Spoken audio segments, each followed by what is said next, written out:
Balance is not something you find, it's something you create. Entrepreneurs are the absolute worst when it comes to having balance in their lives. I know this because I am one. We think about business 24/7 and become completely addicted to the action.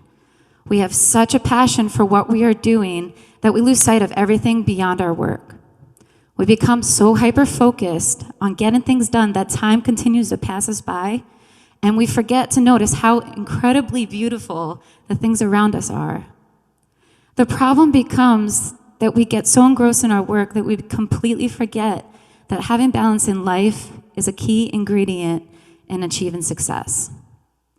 Today, myself and Rochester founder of Yoga for a Good Hood, Miss Imani Olear, will be discussing the power of balance and why it is so crucial to our well-being. This is Afternoon Cocktail, episode 29. My name is Amanda Ashley. I'm your host, and we welcome you. Thank you for tuning in.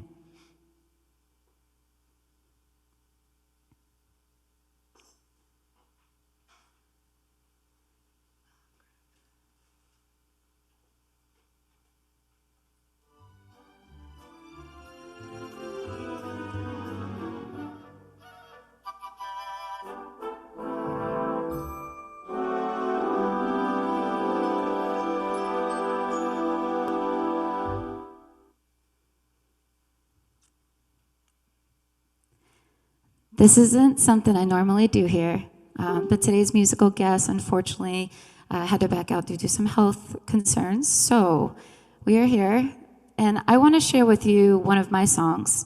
I wrote this song. It's called Cool, Calm, and Collected, and I wrote it 2 days into this pandemic. And with this pandemic, I've realized so much, and balance is really something that I think and carry with me on a daily basis, constantly trying to figure out how can I effectively balance all these endeavors and all the things that mean something to me. How can I balance my love for my partner and my love for my child and be a good mother and be a good partner to him? This song I'll share with you, and we'll talk a little bit more about it afterwards.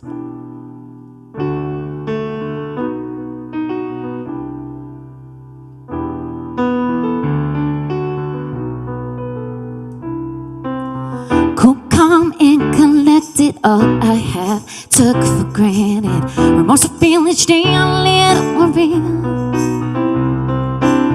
No place to run or hide. I wear a good face as a disguise, but deep down I'm barely alive. It's gonna be okay, it's gonna be okay. So they say to me, but it's not okay.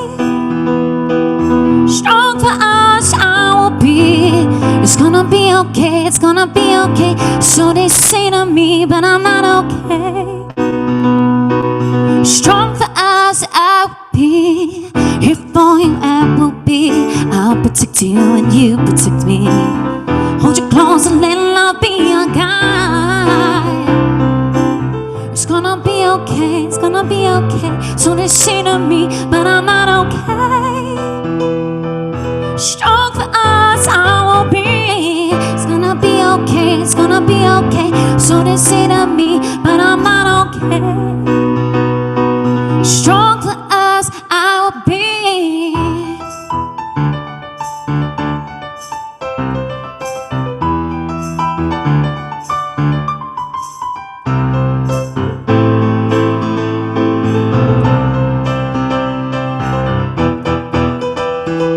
Strong for us I will be. It's gonna be okay, it's gonna be okay. So they say to me, but I'm not okay. Strong for us I will be. It's gonna be okay. It's gonna be okay.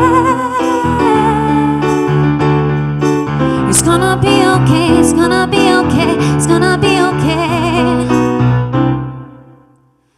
So this song, 2 days into pandemic, I can't tell you how depressed I started to feel. Thinking all these things that I just worked so hard for, poof, there it goes in an instant. But the whole point And what I really realized is that you can't just let all those negative feelings, all those negative emotions overcome you, overcome who you are and who you're striving to be. And I realized once I snapped out of it that there isn't just one path, there's multiple paths, right? And now here's an opportunity, here's time that I couldn't find before. What could I do with this time and maximize on who I'm becoming? And then came Afternoon Cocktail. This show, even though it's thrown me off balance in some ways, has mentally balanced me because I'm connected to people like Imani Olear. I'm connected to people out in Nashville and California, all over the place. And they're intelligent and they're inspiring. And that's what you need sometimes. You gotta find, not saying that, everybody's method works according to them, right? Everybody has a different method. No, you're not like me and I'm not like you. But whatever that means for you, whatever that balance is, that's gonna make you feel good, make you feel like you're doing the best that you can be doing. That's what you have to find, and find ways to nourish that.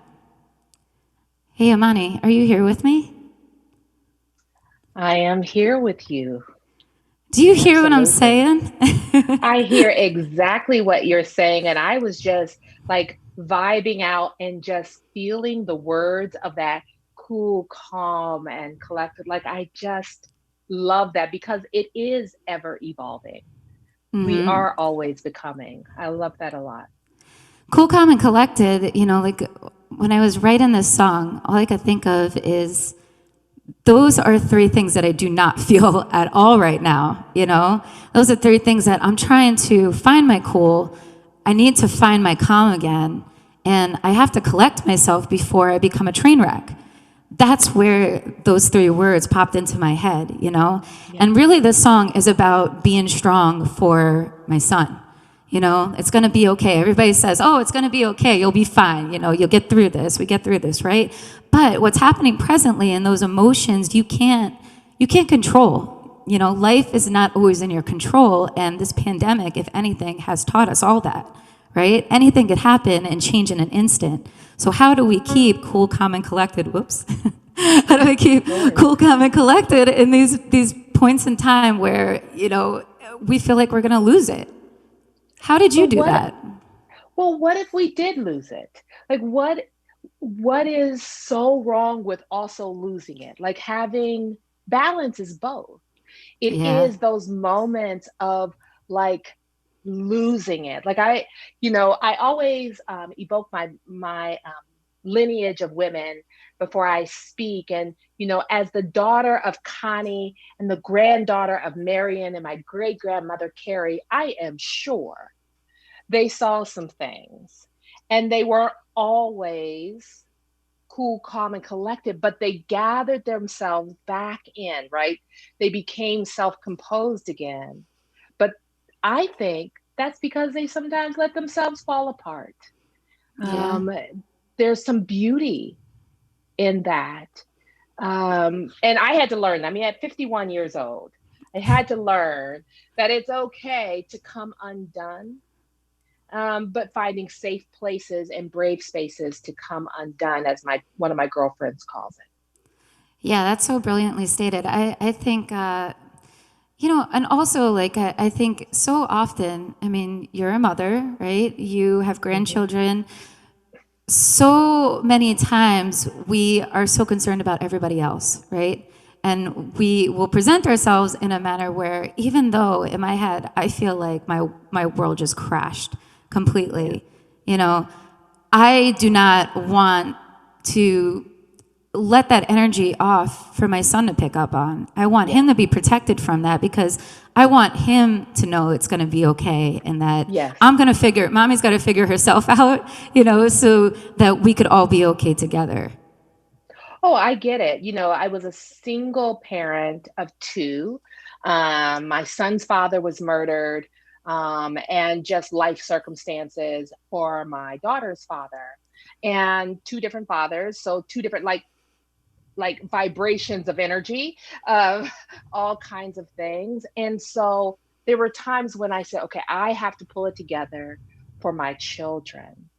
And but I also, Hakeem, my son, who just got engaged last night. Yay. Yay! Thank Congratulations. you. Oh yes, salute. I brought Salute. my water. I know, I got Too. my club soda here. Yes. But that he said, Mom, one of the things that he remembers is that when I did let my tears flow, and then he saw me like dust myself off and then get right back to it, get right back to that hustle and grind. And I was like, you remember that? He was like, yeah.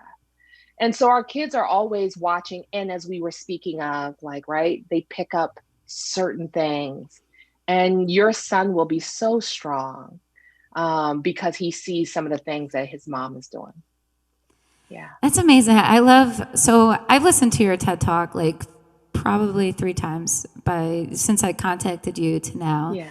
And I love it. I love how candid you are. Please, everybody watching back home, go on YouTube and check out this woman's TED Talk. It was amazing. So you were selected, right? Just from the TED Talks. They're all over the country. They go to different colleges and universities. You were selected and you just received a phone call. Is that how it happened? An email came through from the curators, they call themselves, inviting me to the theme of what if.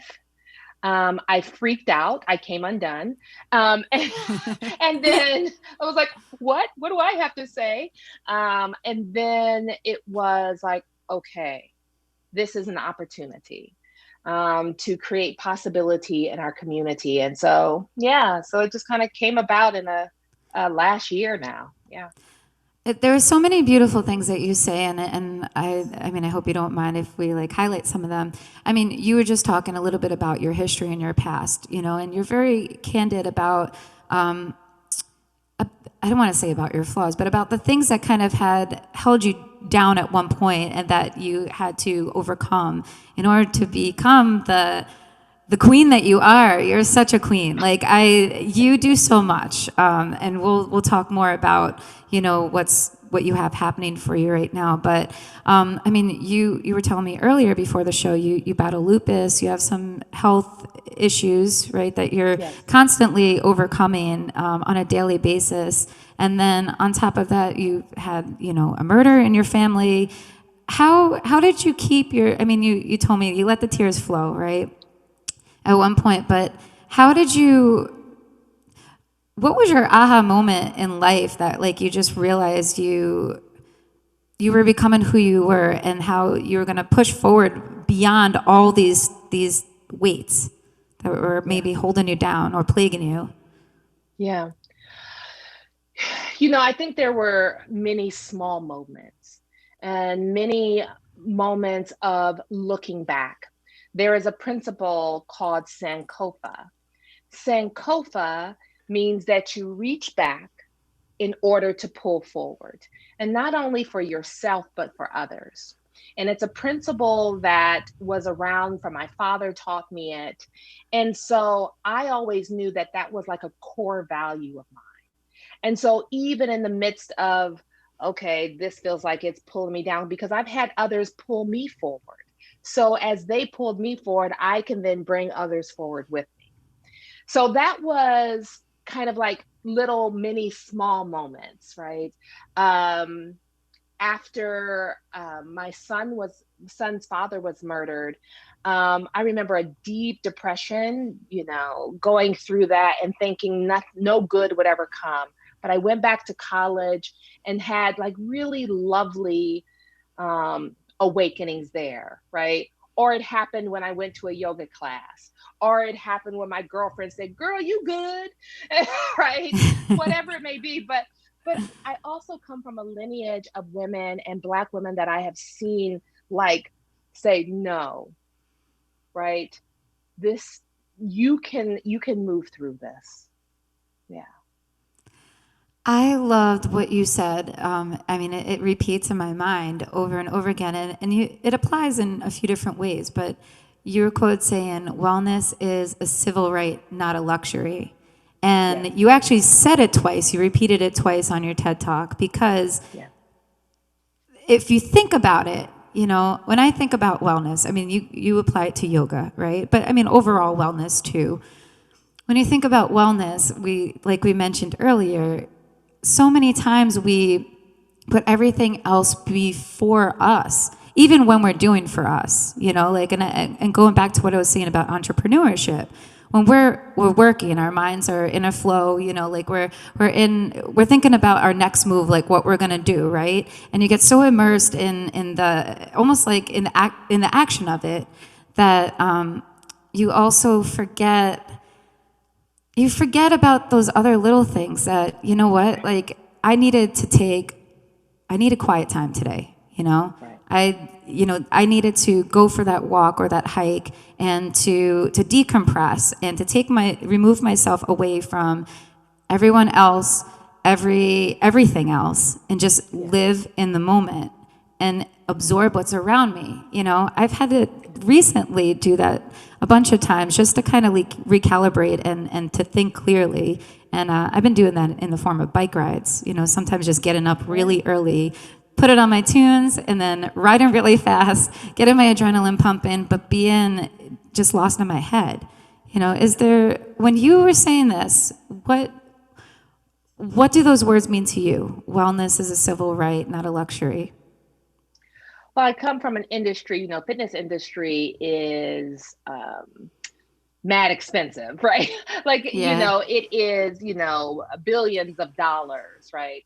Whether it is a certain brand or whether it's going into a studio or a gym, whatever it may be, there's cost there. And because Rochester is fifth in poverty, you think about that and you think about the rising poverty, even right now, people don't have access to just being able to find some stress relief, to move their body, or even have those opportunities. So it it's more than a luxury. We all deserve it. We all Yeah. deserve to have a place, a break. And persons in poverty or just living life sometimes, right? And for me, it's also for people of color, right, that have had historical traumas that have happened in their life. Their birthright is wellness. Our birthright is wellness, right? It Totally. shouldn't be something, that we have to always pay an exorbitant amount of money for. So why not create safe space? And for me, one of the pivotal moments for that was a woman I'll call Birdie. Birdie was a heroin addict. And so the my other jobs, I also own a for-profit studio, but I'm also a pastor, I right? saw that you did a, Yeah, a sermon this weekend. I was like, man, this girl's busy. too busy some days, Yeah. but right. But all she wanted was a peanut butter and jelly sandwich and how to catch her breath. That's all she wanted, right? Just the very simple basics of food and be able to catch your breath. Everyone should have access to that. Absolutely. Yeah, it is interesting, like going thinking like how you're just talking about the fitness world, like everybody would love to be, I'm sure most people would love to shed a few pounds, eat all the right things. Like when you look at celebrities, like they have the money to have personal trainers, to have somebody cook for them, to like, and that's why they look so good, right? If Mm-hmm. we all had access to that, we'd all probably be in a much better place, like, Yeah. but when you go to buy organically or you go to buy like all the right foods, the prices are inflated, right? Or they're high, and it's like, well, it's a lot easier for me to eat crappy crappy Right. foods or foods that are not good for me than it is to do this because I can't afford it. I'm sure a And lot of in people feel that. Yeah, and in many of our communities, we have food deserts, right? When you're talking about certain zip codes, they can't get to certain access of food. But the other part of it is that I really love about yoga is that how do you feel? Like that is the civil right. Like how does the body feel, not, how it looks. I have a new hip. I need another new hip, right? Personally. But I know that I feel better when I move a little bit and whatever that looks like. So that's why we welcome all bodies, right? To be able to also be seen and that they're beautiful also. I love that. I mean, yoga is not only good for the body, but the mind, especially, that gives people that meditation, the meditation part of it, right? I've honestly Yeah. only done yoga like maybe once or twice in my life, but I find, I don't know. I know. I think I'd have to try it again. I think I'd probably have an easier time with it now than I did in the past. But you found yoga throughout, like that was your saving grace from your traumas. Is that correct? It was a huge part of my saving grace because more than the asana, so yoga is more than the postures. It is that mind, able to quiet the mind and to see how we're all connected. That's yoga as well. It's about how to be liberated. And so when I found yoga, actually, I was like 11 years old. I found a book by BKS Iyengar that really like said, "Ooh, I want to try that." And it stuck and then it unstuck. It stuck and then it unstuck, right? And then now I feel it's stuck. Like I have found yoga and yoga has found me. And I think that's a part of the journey to balance. I love it. So we were talking, I mean, so from yoga, you had said in your TEDx talk, what made you start, so you founded Yoga for a Good Hmm. Hood, which is a non-for-profit out of Rochester, New York. Yeah. And your goal was to create a space, a safe space for, I mean, you would tell this better than me, but a safe space for anybody in the community that feared that dollar amount, to have a place that they Hmm. could come, free their mind and their body and their spirit. And Yeah. yeah, I mean, could you elaborate more on that? You could tell it better than I Yeah. can. Well, you did it. You did just fine. Like that was All beautiful. right. But the other part of it is that representation matters. And what we don't always see in the fitness world is people that look like you can see reflected back to you. And so that was also important for me. Like, it's almost like, black yogis were like kind of hide now, but we weren't. We're everywhere. And so just finding ways to create that space of non-judgment, no matter where your body is, are the traumas through life, you can be safe here and we'll see you, right? That's important. And there's been many studios that I've gone to everywhere, and I didn't feel seen beyond my $20 drop in, right, rate. And I wanted to find a bridge for that. I love it. I'm sure it's made quite the impact on the people that have come to your classes. I'm definitely planning on coming to a class in the near future. You watch out. Oh, I'm Once going to things are text you normal. until you do. I'm I going to will. text you until you do. I would love to Yeah. come. Like I think it, and like I said, I've only tried it maybe once or twice, but I love your spirit and you're so inspirational. And I feel like if anybody could get me into it, it would probably be somebody just like you. Tell us a little bit about Hood Tales. So you run a podcast also aside from Yoga for a Good Hood. How do the two business ventures differ, and what you're trying to, the message that you're trying to get across? Well, so Hood tells, Hood stands for healing ourselves through ohms and downward dogs. Now, the way that I have balanced myself off is I've been on hiatus from that because I mean, I have all the equipment to do it, but I just, being Time. time, right? Like Hmm. that's, and quite honestly, I've, in this time dealing with the heartbreak of everything that's happening in the world. Um, our church is on pause. We can't gather together there. I'm also the owner of True Yoga Studio. We can't gather there. Like, and you're trying to keep everything afloat. So something had to give. But the message behind Hood Tales is a conversation. We do a reading. about something and we discuss it. And then we give you yoga postures to help you kind of get through. So the healing ourselves is the conversation, and the ohms and downward dogs is the physical asana or yoga postures.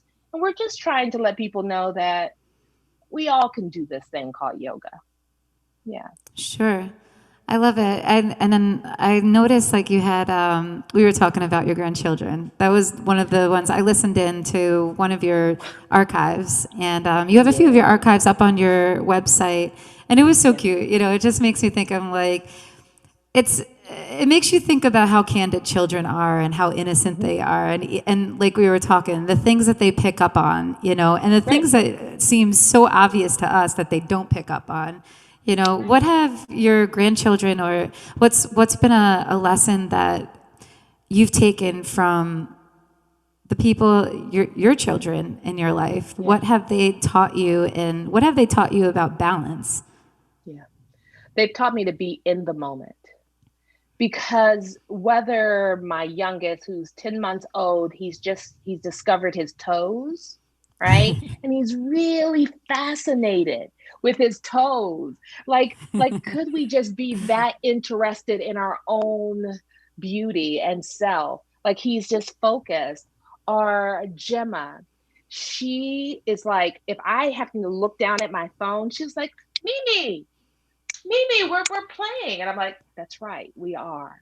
Or Yeah. Zai, calls me and makes me watch Trolls with her, even if she is at home and I'm at my home, right? Like it's all about being present.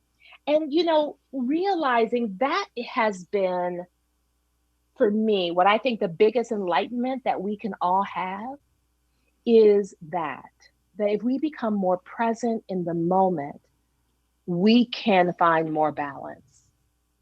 Yeah. That's absolutely so true, and that's something that, like I said, I mean, I'm guilty of every day. I think about balance, and more so now than ever because of my son Remington. You know, he really, and exactly for the reasons that you just stated. You know, like I'll be working or putting up posts on a social media or doing stuff for this show, for everything else, and sometimes I have to put myself in check and be like, you know what, this was supposed to be the time that I wasn't supposed to be so busy, that somebody up there said, hey, we're all going on pause for a minute, what are you going to do with this? And I ended up becoming immersed in something else. And I don't want to miss out on the fact that he's got one more year before he's back in school, it makes me think and like recalibrate and be like, okay, well, you know what? It's time that I put all this aside for these hours, My boyfriend Bo is so great about this, like where he brings it to my attention too, that in the evening, I could be doing 10,000 things also, Amanda, but I'm putting this aside because I want this time to be with you guys and you need to be present, Right. And I think about that. And when my son's like waving a tambourine in my face, Mom, to get my attention, I'm like, holy moly, like, what am I doing? What am I doing? Yeah. Like, I need to give him this attention. He deserves this attention, and I need to like put myself in check for a minute. Yeah. Um, And you deserve it.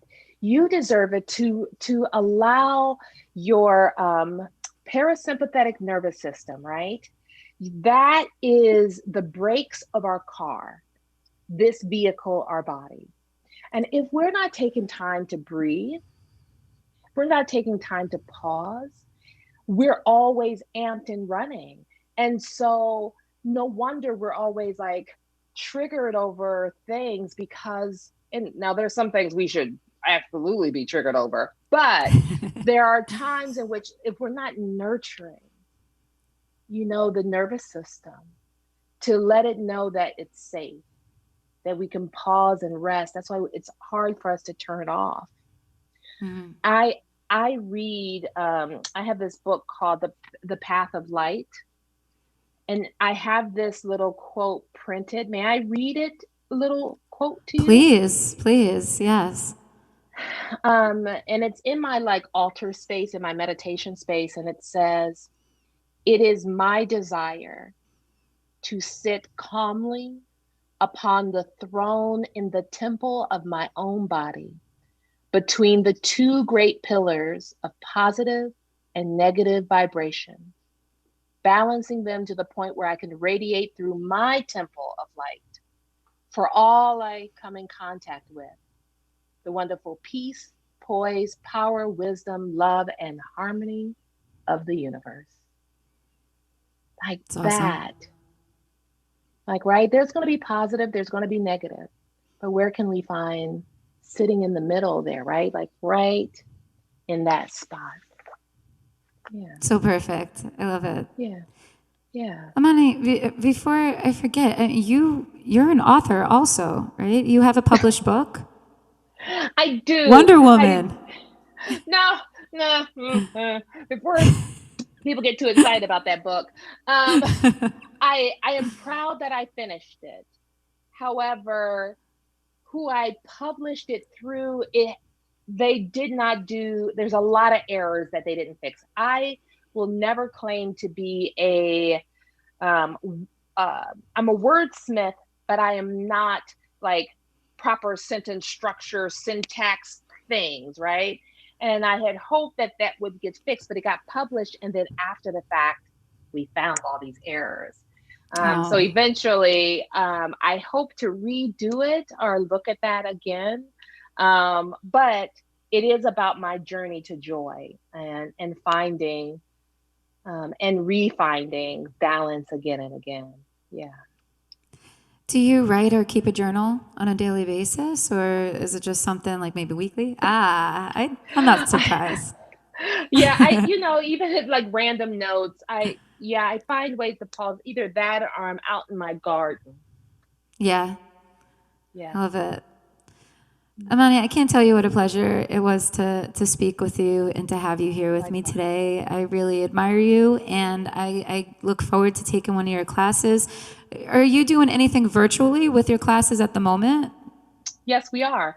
If you go onto our website, yogaforgoodhood.org, those are virtual as well as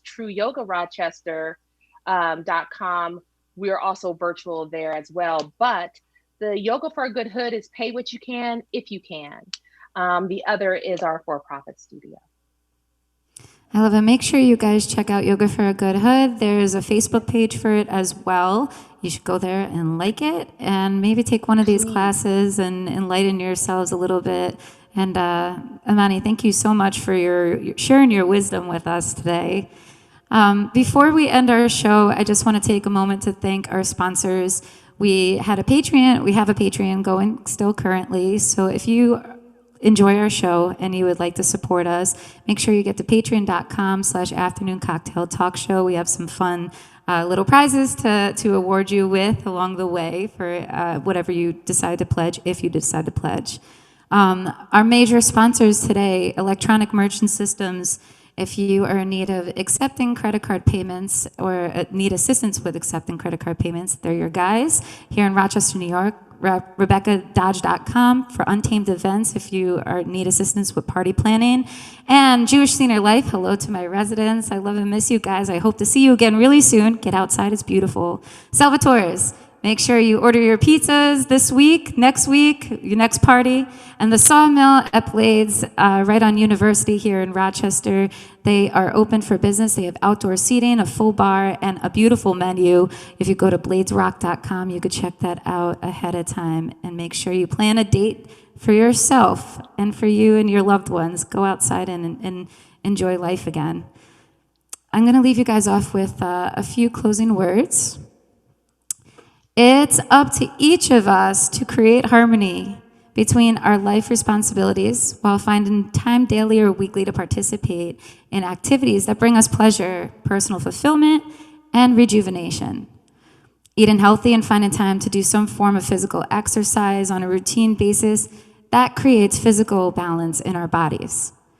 Adequate rest and sleep are also necessary for our bodies to rejuvenate and to feel refreshed so that we're able to take on other activities in our lives.